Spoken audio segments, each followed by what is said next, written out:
Esta sección vamos a ver qué parecidos o en qué nos inspiramos de la biología para el cómputo. Para eso tenemos que ver cómo opera la naturaleza. Y lo primero que uno tiene que mirar es el caso del cerebro humano. Y a grandes rasgos en el cerebro humano uno tiene 100 por 10 a la 9 neuronas con 1000 por 10 a la 12, que son casi 4 órdenes de magnitud mayor de conexiones entre las neuronas. Por otro lado, o sea, es una densidad muy grande de neuronas y una densidad aún muchísimo más grande de conexiones. Por el otro lado, la frecuencia de operación del cerebro o de activación de las neuronas, para ser más preciso, es bastante baja.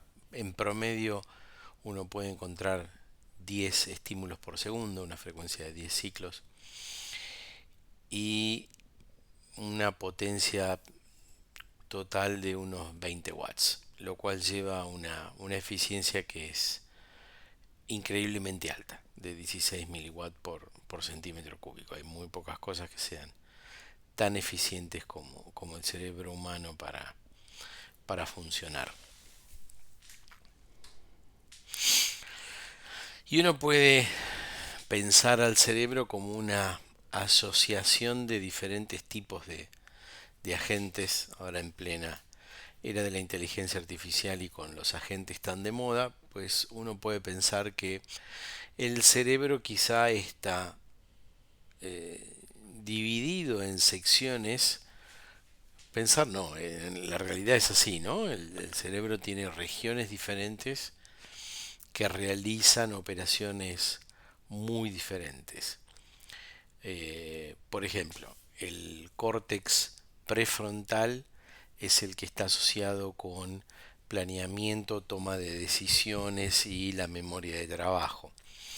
Esa región es más modelable con una red neuronal recursiva que con alguna otra cosa. Una red neuronal recursiva es una estructura como la que estuvimos viendo en la clase pasada, donde la salida realimenta sobre la entrada. ¿Sí? Después está el córtex motor, que maneja toda la parte de movimiento voluntario, y esa tradicionalmente se asocia con una red de neuronas feed forward, donde la información simplemente va de la entrada hacia la salida pasando por varias capas intermedias, sin realimentación. ¿Sí? Entradas, de alguna manera, salen a controlar cada uno de los músculos o nervios motores. Después hay distintos tipos de córtex, como por ejemplo el córtex auditivo. El córtex auditivo, de vuelta, de la misma manera que el córtex prefrontal, es más modelable con una red neuronal recursiva. El córtex visual, que procesa de una manera completamente diferente, ya vamos a ver algunos ejemplos. La operación que hace es más del tipo convolución. Después hay partes asociadas a la memoria, como por ejemplo el hipocampo, que se especula que tenga una conectividad parecida a las memorias de Hopfield, con lo cual, bueno, y obviamente la parte del lenguaje, que en estos últimos años con el desarrollo de arquitecturas tipo Transformers, como los LLMs, eh, se ha visto que este tipo de estructuras a través del lenguaje son las que llevan al razonamiento. Cada una de estas estructuras tiene una arquitectura diferente, y si nosotros vamos a hacer alguna función parecida, pues lo más razonable sería empezar con una arquitectura de esa forma, y los métodos de entrenamiento van a variar dependiendo de esas arquitecturas, ¿no? Entonces, ¿De qué trata el procesamiento celular? Bueno, tiene varios principios. En primer lugar, la comunicación uno trataría de que sea local. ¿Por qué? Porque la comunicación es costosa en términos de energía si uno tiene muchas conexiones o si las conexiones son largas. Entonces, en procesamiento celular uno quiere tener una neurona y en lo posible le gustaría tratar de simplemente conectarse con neuronas que estén cerca o al lado. El segundo es el número masivo de celdas. Eh, si bien la cantidad de neuronas en el cerebro es muy alta, es decenas o centenas por 10 a la 9, el número de transistores en un chip y el número de parámetros en los LLMs está siendo comparable. Con lo cual, en términos de números, eh, digamos que podemos estar relativamente cerca, aunque bueno, obviamente eh, los chips no implementan todas las neuronas a la vez, tienen billones de transistores, pero la manera que ha encontrado la electrónica de atacar estas estructuras terriblemente largas es ir fragmentando el procesamiento, irlo haciendo en baches, en lotes, aprovechando que, bueno, el, si bien el cerebro tiene que procesar en decenas de hertz, el silicio tiene la ventaja de poder procesar en gigahertz. Entonces ahí puede haber un trade-off donde uno dice, bueno, no tengo tantos elementos de procesamiento ni tanta capacidad de conectividad como un cerebro, pero de alguna manera lo puedo compensar con una mayor velocidad de operación.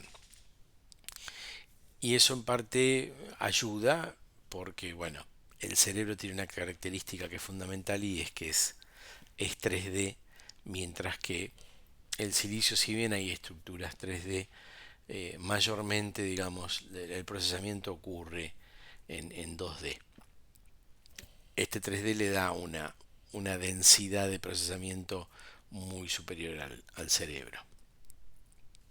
Entonces, yendo a las neuronas biológicas, como ya habíamos visto un poco la clase pasada, hay dendritas que entran a un núcleo que está dentro del cuerpo de la celda. Estas dendritas pueden ser más o menos largas y después tiene un axón por donde se produce la excitación de salida. Y si uno mira el comportamiento eléctrico de estas neuronas, lo que puede observar es que periódicamente hay picos de tensión, luego del cual viene un periodo que se llama refractario, durante el cual la neurona queda inhabilitada de funcionar y después nuevamente empieza a subir ese potencial hasta que alcanza un umbral y dispara. Obviamente, dependiendo de los pesos, en el caso de una neurona real, asimilables al ancho de las dendritas y a la longitud, en función de esos tamaños, cuanto mayor peso tengan las entradas, que en neuronas son otro tipo de impulsos, pues de alguna manera la neurona va integrando la contribución pesada de impulsos de este estilo que vienen por la entrada y cuando supera un cierto umbral produce uno de estos disparos que sale por el axón y se convertirá luego en una entrada a través de una dendrita o otra neurona. En términos de modelos matemáticos, que es lo que nos interesa a nosotros, hay dos grandes maneras de producir modelos. Uno es a través de redes neuronales que se denominan spiking, que producen impulsos, y la otra son las que ya vimos de las redes artificiales neuronales. Entonces, las de spiking, el objetivo es replicar de manera más fiel el comportamiento temporal. Es decir, yo quiero reproducir ese pulso de salida. Entonces un modelo muy sencillo es con un capacitor que va integrando impulsos de corriente y en un momento dado, cuando supera un umbral, produzco un pulso y reseteo ese capacitor y vuelvo a cero. Le puedo agregar alguna resistencia como para hacer una leaky Integrate and Fire Neuron, en el cual, bueno, ya ahora mi capacitor se va descargando y yo necesito tener una cierta excitación de base como para mantener un nivel, y cuando sobrepaso ese determinado nivel, pues la integral llega a un umbral, produce el disparo y resetea. Y después, bueno, hay otras variantes como por ejemplo, bueno, podría tener acá alguna conductancia o alguna resistencia que sea adaptable y que vaya variando de acuerdo a ciertas cosas. Entonces todo este lado izquierdo es el que trata de replicar el comportamiento que uno observa cuando mide la actividad de las neuronas. Del otro lado, la neurona artificial se pone en un nivel de abstracción más alto y dice, bueno, yo no voy a tener en cuenta los disparos, yo simplemente voy a modelar ese disparo como un número. Ahí puede haber interpretaciones. El número que yo utilizo acá a la entrada, cómo se correlaciona con los disparos en una secuencia temporal de una señal que le entra a la neurona, pues puede ser por la densidad de impulsos que llegan, ¿sí? Cuántos impulsos llegan en una ventana de tiempo dada, y eso uno lo puede abstraer en un número. O también podría tomar el tiempo entre dos impulsos. Hay diferentes estructuras neuronales dentro del cerebro que parecieran que son asimilables a alguno de estos dos tipos de comportamiento. Entonces en la neurona artificial yo me olvido de que tengo impulsos, yo tengo números que representan algún tipo de intensidad de lo que la excitación que le está yendo a la neurona a través de esta dendrita, le asocio un peso, lo multiplico, lo sumo, le aplico el umbral y mi salida también pasa a ser un número. Entonces esto es lo que típicamente algunas estructuras, arquitecturas utilizan para computar. La gran mayoría, pero también hay de estas y las vamos a ver más adelante. Como ya habíamos dicho, bueno, una vez que uno constituye una neurona, pues puede poner varias y puede poner varias en múltiples capas y tener múltiples salidas. Una estructura que es interesante de ver porque apunta a una de las arquitecturas de procesamiento que son las redes convolucionales, es el tipo de procesamiento que sucede en la retina. En la retina uno tiene los fotorreceptores, y esos fotorreceptores tienen una estructura relativamente compleja. ¿Sí? Uno tiene conos y bastones. Los conos que ven son sensibles a los colores, los bastones que no. Y en una capa por debajo tiene varios tipos de neuronas que cumplen distintos tipos de funciones. No es el objetivo entrar en eso. Lo que sí es interesante destacar es que